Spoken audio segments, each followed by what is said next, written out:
Hello everyone, my name is James Borkin, and I'm here today to report on gangs, our kids, and how they infiltrate our school system. There will be three parts of this presentation altogether. First, you will hear of our kids and school violence brought on by gangs.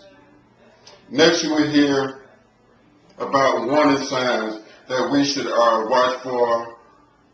And finally, how the gangs recruit their members.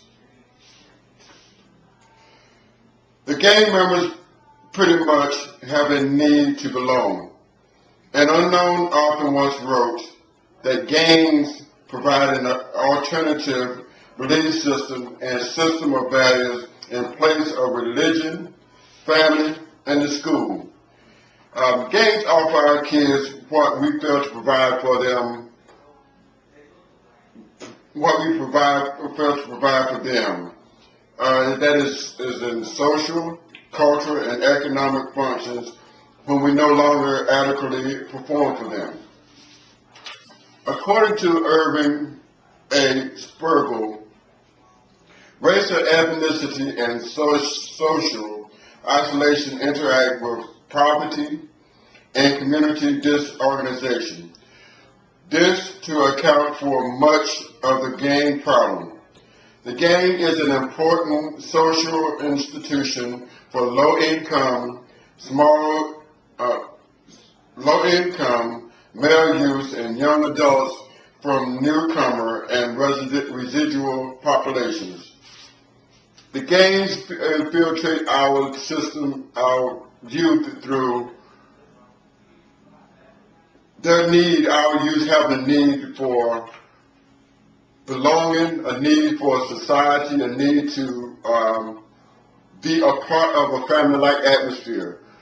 A lot of times this is missing in our homes, in our communities, in our churches. So therefore those gangs are there to fulfill that feeling that the child needs in order to function. So therefore they migrate toward gangs.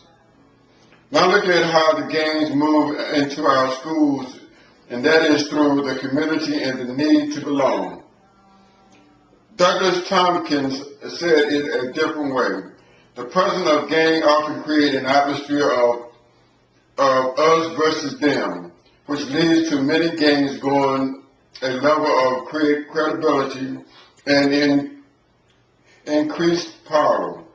While the gangs are being punished for their behaviors, students may come to fear gangs even more. The us versus them mentality is that the us versus them relationship has the potential to draw some students to gangs.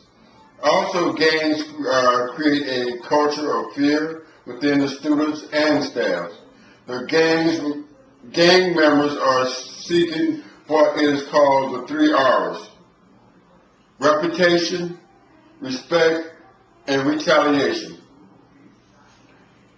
Their reputation is fostered by them wanting and gaining that respect. And if they don't get that respect, they retaliate.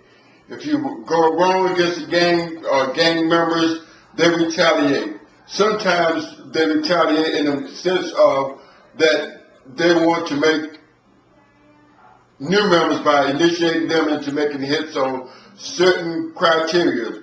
Policemen, innocent citizens, by robbing, raping, having sex, or someone else introduced them to the gang. Many numerous ways they are initiated into a gang. With their own language, the gangs have school-age kids that are already members of the gangs.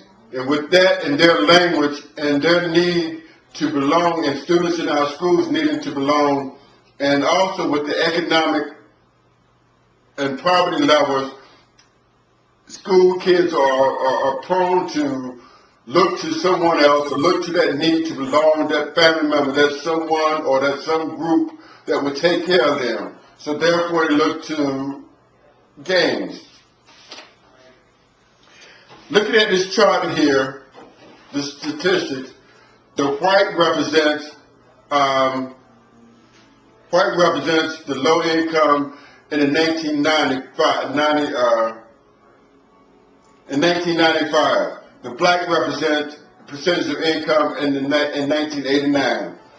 If you notice how, starting here, the income is $7,500, with the amount of the percentage of the students in school being 40% of the students in school belong to gangs.